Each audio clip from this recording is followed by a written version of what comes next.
They thought I was helpless, so I showed them my true strength. You know that moment when everyone around you has already decided who you are before you've even had the chance to show them? That moment when their eyes tell you everything you need to know about what they think of your worth.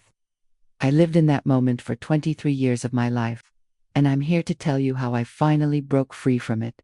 My name is Sarah.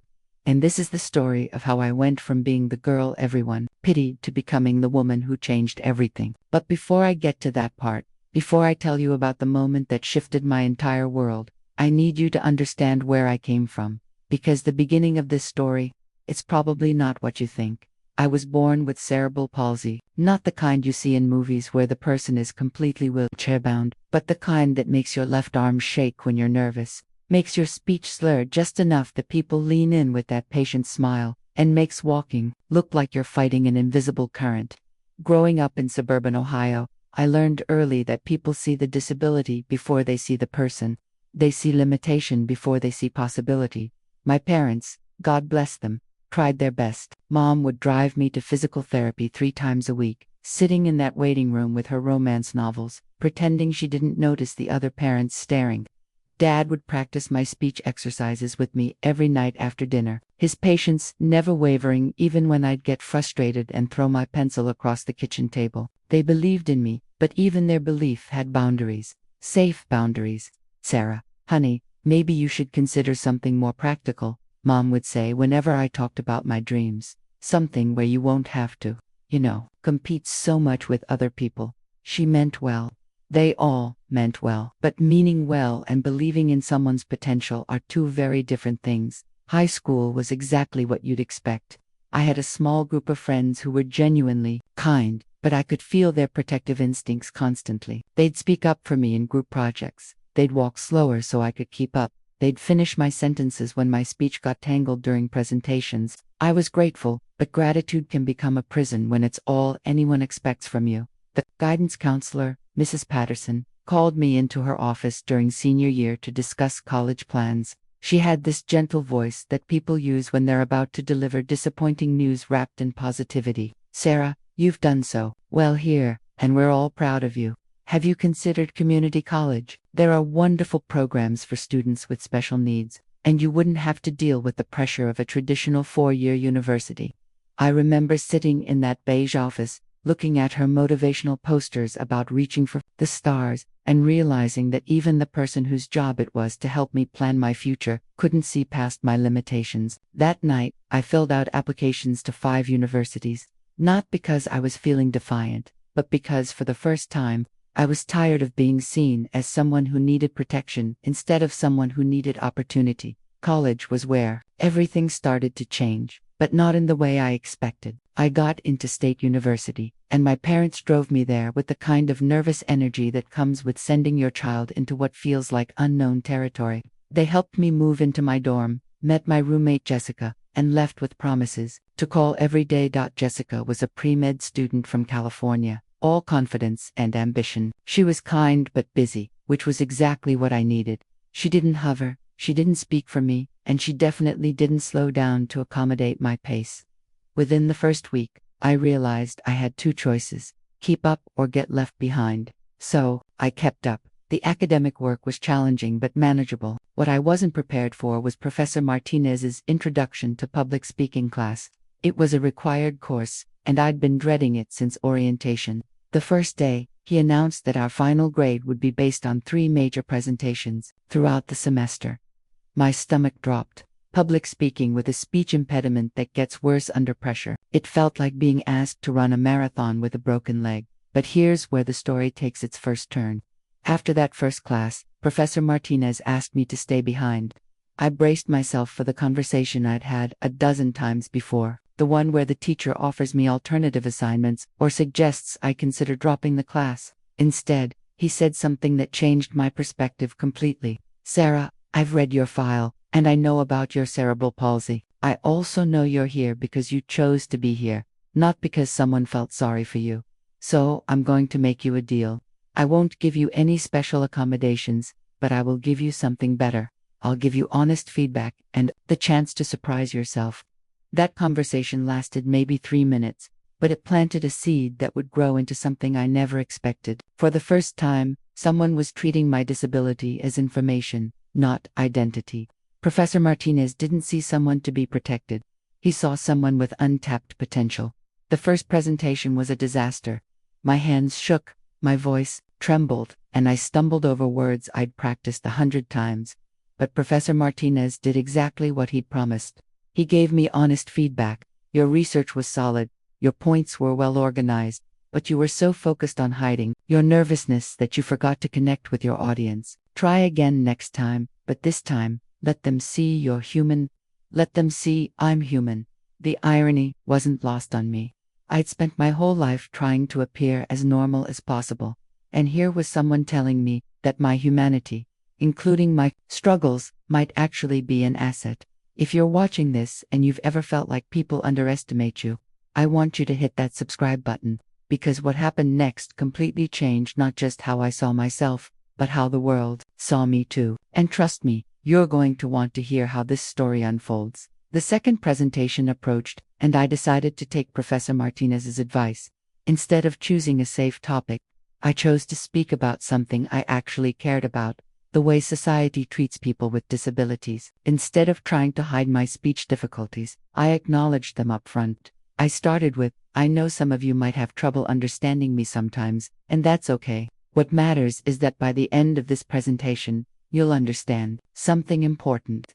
Something magical happened in that classroom. The audience leaned in, instead of pulling back. They listened with intention, instead of patience. When I stumbled over a word, I simply corrected myself and kept going. When my hand shook while holding my notes, I set them down and spoke from my heart. For the first time in my life, my disability wasn't something I was carrying, it was part of the story I was telling. The applause afterward wasn't the polite kind I was used to, it was genuine. Afterward, a student named Marcus came up to me and said, "I've never heard anyone talk about disability like that. You made me realize how many assumptions I make without even thinking about it." That's when I realized something profound. People weren't just underestimating my ability to overcome my disability. They were underestimating my ability to use my experiences in ways that could actually help others. My struggles weren't just obstacles to overcome, they were insights to share. Professor Martinez pulled me aside after class and said something I'll never forget. "Sarah, you have a gift for making people think differently. Have you ever considered that your voice might be exactly what the world needs to hear?" His words echoed in my mind for weeks. I started paying attention to conversations around me differently. I noticed how people talked about disability, about limitation, about potential. I noticed the gap between what people said they believed about inclusion and how they actually behave. And I started to see opportunities where I'd only seen obstacles before. The third presentation was coming up, and I knew it had to be different, bigger. I decided to propose something that scared me more than public speaking ever had. I wanted to organize a campus-wide event about disability awareness, and I wanted to be the keynote speaker. When I presented this idea to Professor Martinez, he was quiet for a long moment. Then he smiled and said, "Sarah, you're not just thinking outside the box anymore, you're redesigning the box entirely." But getting approval for the event meant presenting my proposal to the Student Activities Committee. This wasn't just classmates anymore, this was administrators, student government leaders, people who controlled budgets and made real decisions. The stakes felt enormous. I walked into that conference room knowing that this moment would either validate everything I'd been working toward or confirm everyone's original assumptions about my limitations. The committee chair, Dean Roberts, introduced me with the kind of tone people use when they're about to humor someone's ambitious but unlikely request.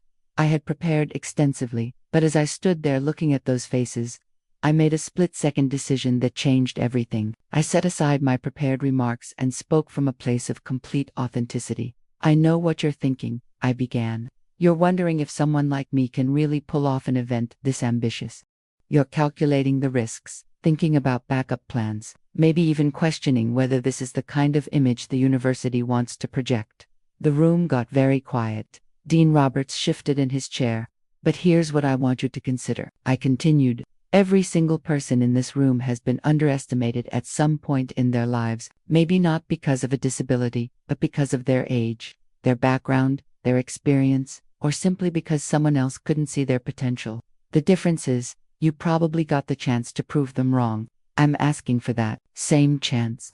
I went on to outline my vision for the event, but more importantly, I talked about why it mattered, not just as an awareness campaign, but as an opportunity for the entire campus community to examine their own assumptions and biases. I talked about the students with invisible disabilities who struggle in silence, the faculty members who want to be inclusive but don't know how, and the community members who want to understand but have never had someone explain it in a way that made sense. When I finished, the room was silent for what felt like an eternity. Then Dean Roberts leaned forward and said, "Sarah, in 20 years of approving student events, I've never heard someone articulate the why behind their proposal as clearly as you just did. You have our full support. If you've ever had a moment where you realized you were capable of so much more than anyone imagined, I'd love to hear about it in the comments below." Because what happened next pushed me even further beyond what I thought was possible. Planning the event was overwhelming, in the best possible way. I had a team of volunteers, a budget, and complete creative control. But more than that, I had something I'd never had before, the expectation that I would succeed. The committee wasn't hoping I'd do okay despite my disability. They were counting on me to deliver something exceptional. The pressure was intense, but it was the good kind of pressure. The kind that comes when people believe in your ability, not your potential to overcome adversity. I was working 18-hour days, coordinating with speakers, managing logistics, handling publicity. My cerebral palsy symptoms actually got worse from the stress and lack of sleep. But for the first time in my life, that felt like a secondary concern rather than the main event. 3 days before the event, I got a call that nearly derailed everything. Our keynote speaker, a well-known disability rights advocate, had to cancel due to a family emergency. I had 48 hours to find a replacement or figure out how to restructure the entire program. I'd spent that night on the phone with potential speakers, but everyone I reached was either unavailable or wanted more notice. By 2 a.m., I was sitting in my dorm room, staring at my event timeline, feeling like I was about to let down everyone who had believed in me. That's when Jessica Marumet said something that changed my perspective completely.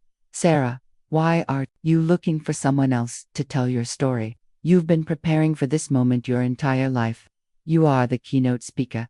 The idea terrified me.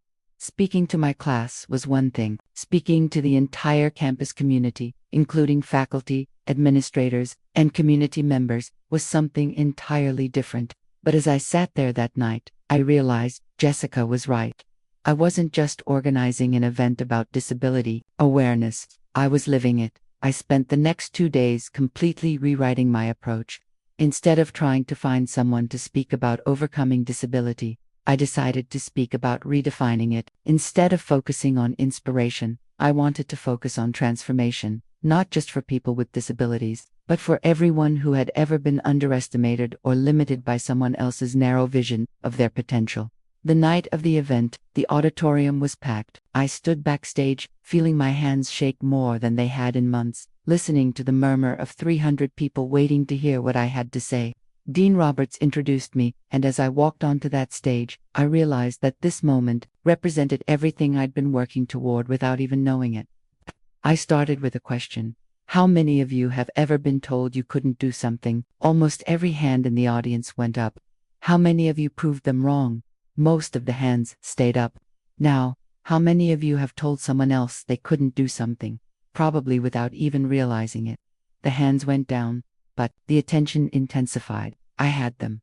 What happened over the next 30 minutes was unlike anything I'd ever experienced. I talked about my journey, but more importantly, I talked about theirs. I challenged the audience to examine their own assumptions, not just about disability, but about potential in general. I shared stories from other students on campus who had overcome different kinds of limitations and biases.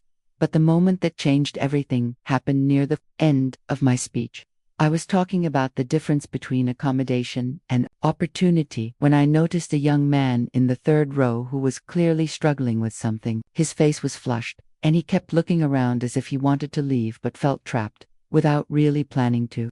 I paused my prepared remarks and said, "I can see that someone in the audience is having a difficult moment right now, and that's okay.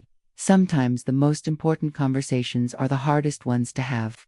The young man looked up, surprised that I'd acknowledged what was happening. I continued, "One of the things I've learned is that real inclusion isn't about pretending differences don't exist. It's about creating space for those differences to be part of the conversation." After the event, that young man, whose name was David, came up to me. He told me he had severe social anxiety and had never heard anyone acknowledge struggle in a public setting without making it shameful. He said that moment made him realize he might be able to use his own experiences to help others instead of just trying to hide them. That conversation lasted 20 minutes, but it crystallized everything I'd been learning about the power of authenticity and the difference between being seen as someone to be fixed versus someone with something valuable to contribute. The event was considered a huge success, but more importantly, it opened doors I never could have imagined. Within a month, I was getting invited to speak at other universities. Within 6 months, I was consulting with organizations about inclusive practices. Within a year, I had started my own nonprofit focused on changing the conversation around disability and potential. But here's the twist that even I didn't see coming. Remember Professor Martinez, the one who first challenged me to let people see my humanity? 2 years later, he called me with an opportunity that would test everything I'd learned about my own capabilities. The university was launching a new graduate program in inclusive leadership, and they wanted me to help design the curriculum. Not as a student, but as a collaborator. They wanted my perspective on what it really means to create environments where everyone can contribute their best work, regardless of their differences or limitations. I remember sitting in that first planning meeting, surrounded by PhD professors and department heads, realizing that I was no longer the person everyone felt sorry for, or the person everyone was rooting for despite her limitations. I was the person they needed because of my experiences, my insights, and my ability to see solutions where others saw only problems. The program launched last fall, and our first cohort of graduate students includes teachers, business leaders, healthcare professionals, and social workers who want to create more inclusive environments in their fields. What started as my personal journey to be seen differently has become a way to help others expand their vision of what's possible. But you know what the most surprising part of this entire journey has been? It wasn't learning that I was capable of more than anyone imagined. It was learning that everyone is capable of more than they imagine. And sometimes it just takes one person refusing to accept limitations to help others see their own untapped potential. If you're someone who has ever felt underestimated, dismissed, or limited by other people's narrow vision of what you can do, I want you to know something. Your differences aren't obstacles to overcome. They're perspectives that the world needs. Your struggles aren't weaknesses to hide. They're sources of strength and insight that can help others in ways you might not even realize yet. The girl who walked into Professor Martinez's classroom 4 years ago thought her goal was to learn how to speak publicly despite her disability. What she actually learned was how to use her voice to change the conversation entirely. And if I can do that, imagine what you're capable of when you stop trying to fit into other people's limited expectations and start defining your own possibilities. Share this story if it resonated with you.